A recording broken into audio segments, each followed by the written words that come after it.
Salut les amis, comment allez-vous? J'espère que vous avez tous passé une agréable semaine. Dans la vidéo d'aujourd'hui, je vais parler un peu de la gestion de la ferme. Je sais que beaucoup de jeunes qui suivent mes vidéos se disent que bon, c'est facile de réaliser une ferme.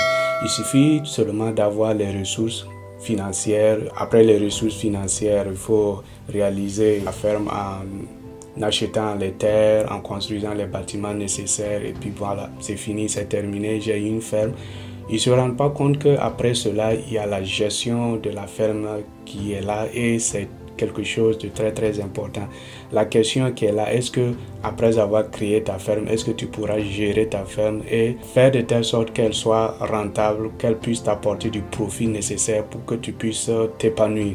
Est-ce que tu pourras gérer ta ferme jusqu'à ce que même tu la laisses à tes enfants et ils vont prendre la relève? Ça, c'est une très grande question souvent que les gens ne se posent pas. Dans cette vidéo, je vais donner quelques attitudes que moi je pense que tout un chacun de nous on a besoin d'avoir si nous voulons vraiment réaliser une bonne gestion de notre ferme. Sans plus tarder, la première des choses à faire avant même de commencer ou bien même après avoir commencé ta ferme, c'est avoir une vision globale de ta ferme, de ton projet. Si tu n'as pas de vision globale, ça serait un peu difficile. Parce que comme je l'ai dit dans une de mes vidéos, il y a beaucoup de gens qui sont en train de se lancer dans l'élevage et l'agriculture, surtout l'élevage et surtout les poules pondeuses. Parce que les gens voient qu'il y a beaucoup d'argent là-dedans. Donc beaucoup se lancent dans ce domaine. Donc si toi tu es dans le même domaine que les gens, comme je l'ai dit, si toi tu n'as pas de vision, ces gens avec ces gros moyens vont venir et te mettre à l'arrière. Et toi tu vas te retrouver à faire de l'élevage familial. Alors que c'est pas ce que tout un chacun de nous voulions. Nous tous, nous voulons bien sûr aider l'Afrique à produire beaucoup, mais aussi nous voulons que tout ce que nous allons réaliser, ça puisse nous faire du profit et que nous puissions vivre à l'aise. Donc, si toi, tu n'as pas de vision et tu te retrouves en arrière, tu risques à un moment donné abandonner. Et ça, c'est vraiment pas l'objectif. Qu'est-ce que je veux dire par avoir une vision? C'est si tu, par exemple, tu décides de faire les poules pondeuses, la question que tu dois te poser, c'est qu'est-ce que ta ferme doit ressembler dans 5 à 10 ans? Quelle est la grandeur que tu aimerais? Tu aimerais que ça reste toujours un truc manuel? Tu aimerais industrialiser cela? Quel est ton plan actuellement, ta vision globale de ton élevage? Avec la vision, par exemple, lorsque tu vas acquérir ton terrain, tu ne vas pas te mettre à construire au niveau de ton terrain à la va s'asseoir, comme on le dit chez nous en Afrique, mais tu vas positionner tes différents poulaillers en fonction de ta vision, de ton projet. Donc, au lieu que tu partes mettre ton premier poulailler juste au milieu du terrain, tu vas peut-être le mettre de côté, le positionner de telle sorte que tu puisses bien exploiter le coin en fonction de ce que tu veux faire. Par exemple, avec les poules pondeuses, tu peux décider que bien sûr que actuellement je ne vais pas faire de serres, mais je veux que dans 2 ans, je vais avoir des serres. Donc, tu prévois les coins pour les serres et tu as ton premier poulailler que tu as construit, mais à côté, tu as le coin déjà pour tes serres. Donc, tu as une vision. Tu vas travailler à accomplir cette vision. Après la vision, je dirais que le premier attribut que tout un chacun de nous doit avoir, c'est le mental. Parce que avoir une ferme demande beaucoup de mental. Si tu n'as pas le mental, ce que tu vas vouloir faire, je ne pense pas que tu iras jusqu'au bout. Parce que sans mental, tu vas te décourager rapidement. Je ne sais plus combien de fois j'ai failli dire à mon vieux de vendre les poules pondeuses, de vendre les moutons, les bœufs et de garder seulement le matériel qu'on a acquis et puis fermer les bâtiments jusqu'à ce que je rentre pour gérer la ferme moi-même. Parce que à chaque fois, il y avait des petits problèmes à gérer. À chaque fois, je sentais que j'investissais, mais je ne récoltais pas ce que j'ai prévu récolter. Donc, ça fait que si tu n'es pas fort mentalement, ce que tu es en train d'investir, tu risques d'abandonner en cours de chemin. Donc, il faut que tout un chacun se prépare au niveau mental. Il faut que tu t'apprêtes, tu te dises que peu importe ce qui va arriver dans ma ferme, je suis prêt à affronter cela, je suis prêt à aller de l'avant et à atteindre mes objectifs. Alors, la deuxième chose à avoir, c'est la passion. La passion dans l'élevage et puis l'agriculture, c'est quelque chose, je dirais, c'est vraiment important parce que si tu n'as pas la passion de ce que tu vas faire, ça sera aussi difficile pour toi. Parce que avec la passion, tu seras prêt à faire face à tout. Tu seras prêt à recommencer à chaque fois que quelque chose va pas aller. Parce que sans la passion, tu vas te décourager rapidement. Mais avec la passion, lorsque tu vas aller à ta ferme, tu vas te sentir à l'aise. Tu vas même pas sentir que tu es allé travailler. Parce que en étant au milieu de tes animaux ou bien en étant au milieu de ton maïs, tout ce que tu es en train de produire, tu seras content. Ça va te faire vivre. Ou bien, comme on dit, ça va te rendre même plus jeune. Comme les gens aiment le dire. Parce que travailler à la ferme demande que tu te lèves très tôt le matin, tu fasses des longues heures et avec la fatigue à la longue, si tu n'as pas la passion, tu risques aussi de couper ça court, tu risques de vendre ta ferme à quelqu'un d'autre parce que tu vas te dire que ça, c'est pas fait pour toi. Peut-être que tu vas repartir travailler dans les bureaux parce que tu te sens plus à l'aise là-bas. Donc, lorsque tu vas vouloir faire ta ferme, il faut que tu cultives l'amour de ce que tu es en train de faire ou l'amour de ce que tu vas faire parce que si tu n'as pas cette passion, comme je l'ai dit, ça serait un peu difficile pour toi. La troisième chose que tu as besoin d'avoir, c'est la détermination parce que si tu n'es pas déterminé aussi à aller de l'avant à chaque fois que quelque chose ne va pas à la ferme, à chaque fois que tu vas échouer dans quelque chose, tu risques de couper court aussi. Parce que avec la détermination, lorsque par exemple tous tes poules vont mourir, tu seras prêt à recommencer. Lorsque ton maïs ne va pas réussir la première année, tu seras prêt à recommencer. Je prends un exemple dans mon cas. Les premières poules pondeuses qu'on a eu à réaliser, 1000 poules pondeuses, ça n'a vraiment pas marché. Et je me suis dit que bon, ça c'est une première expérience et ce genre de choses peuvent arriver. On n'a pas encore l'expérience. Donc, on va reprendre. On a repris la deuxième fois. Ça n'a toujours pas marché. Moi, j'ai décidé de changer de tactique, mais je prends l'exemple d'une femme qui a commencé la première fois. Toutes ses poules sont mortes. La deuxième fois, une partie de ses poules sont mortes. Elle n'a pas fait de bénéfices et elle a presque perdu toutes ses poules.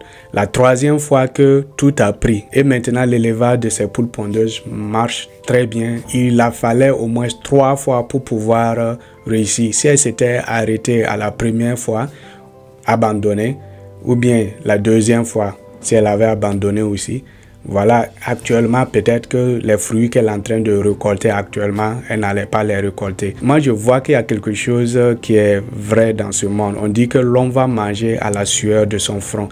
Et je vois chaque fois que celui qui travaille dur, celui qui travaille sans tricher, finit toujours par avoir le fruit de sa sueur. C'est ce que j'ai remarqué. Si vous avez vu ceux qui ont inventé tous les différents matériaux que nous sommes en train d'utiliser actuellement. La plupart de ces gars, ils ont échoué une fois, ils ont échoué 2 fois, d'autres ont échoué 1000 fois.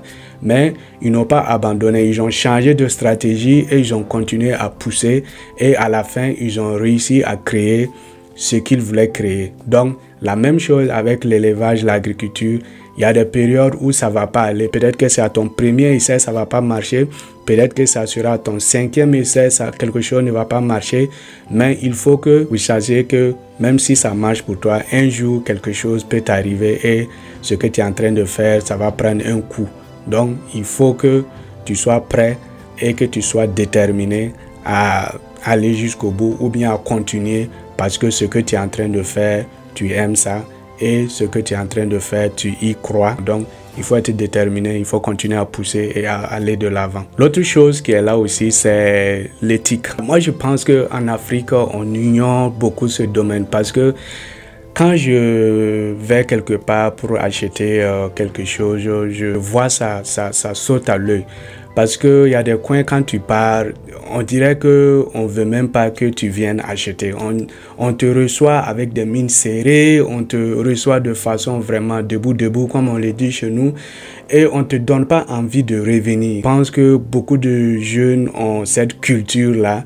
Et je pense qu'il faut qu'on change ça si vraiment vous voulez que ce que vous faites vraiment prennent et que les gens achètent vos produits. Donc, il faut que tu sois organisé. L'éthique, c'est l'organisation. Par exemple, au niveau de ta ferme, il faut que tu sois organisé. Même À commencer même par la façon dont tu vas disposer tes trucs à la ferme. Déjà, il faut que, par exemple, quand un partenaire vient à ta ferme déjà pour voir comment sont vos installations, déjà, en venant même à la ferme, déjà, il voit que tu es quelqu'un de sérieux. Il voit que tu mets du sérieux dans tout ce que tu fais. Tout est bien organisé et ce que tu produis, c'est la bonne qualité. Je pense que tu n'auras même pas peut-être besoin de beaucoup parler pour que vous deviniez partenaire, peu importe dans vos boutiques où vous allez présenter ce que vous produisez. Il faut que quand quelqu'un vient dans la boutique, celui qui va accueillir la personne soit vraiment quelqu'un de joyeux, souriant et qui va bien présenter vos produits, et vos produits aussi dans vos magasins sont bien organisés et tout.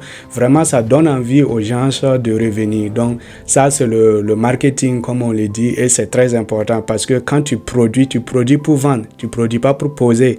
Et comme j'ai dit, la concurrence sera rude.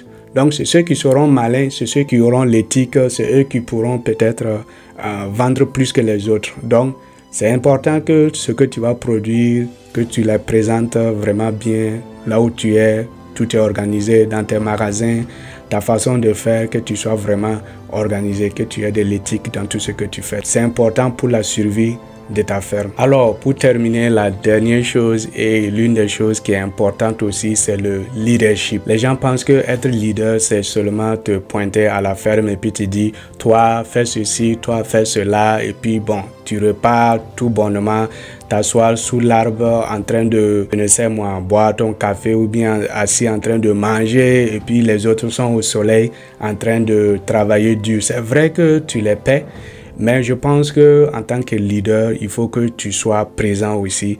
Il faut que tu sois à côté des employés, que tu travailles un peu avec eux, que tu les montres la voie. La plupart du temps, être leader au niveau de la ferme, c'est toi qui vas te lever le premier et c'est toi qui risques d'aller au lit le dernier.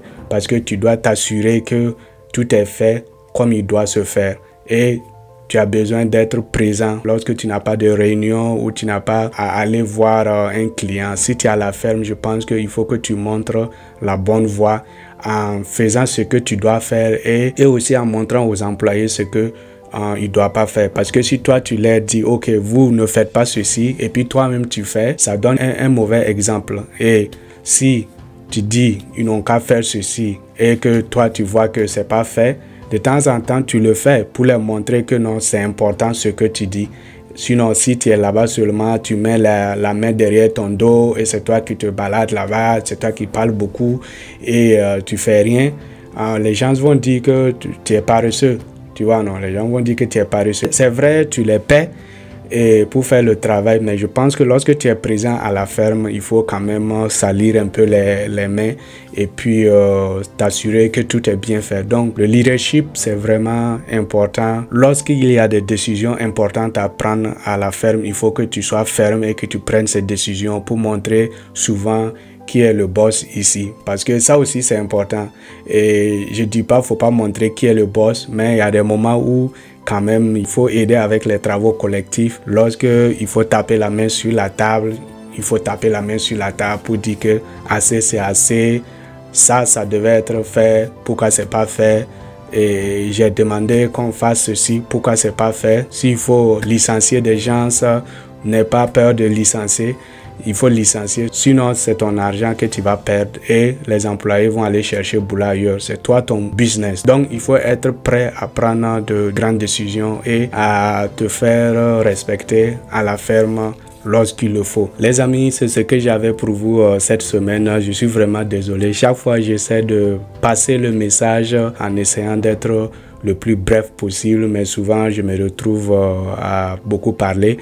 Donc, je suis vraiment désolé. Si tu as regardé la vidéo jusqu'à maintenant, vraiment, je te remercie beaucoup. Et j'espère que tu as pu apprendre quelque chose dans cette vidéo. N'oublie pas, si tu es nouveau, de souscrire à la chaîne en cliquant sur le bouton souscrire et aussi partage cela avec tes amis. Et aussi, commente, donne ton avis par rapport à la vidéo d'aujourd'hui. Si tu as quelque chose pour ajouter, faut te sentir libre de commenter, parce qu'il y a beaucoup de jeunes partout en Afrique qui regardent ces vidéos. Donc tu commentes et tu dis ce que tu aimerais ajouter et qui peut aider aussi aux autres jeunes partout dans le monde. Donc vraiment merci à tous. On se retrouve la semaine prochaine pour une nouvelle vidéo. Soyez bénis. Bye bye.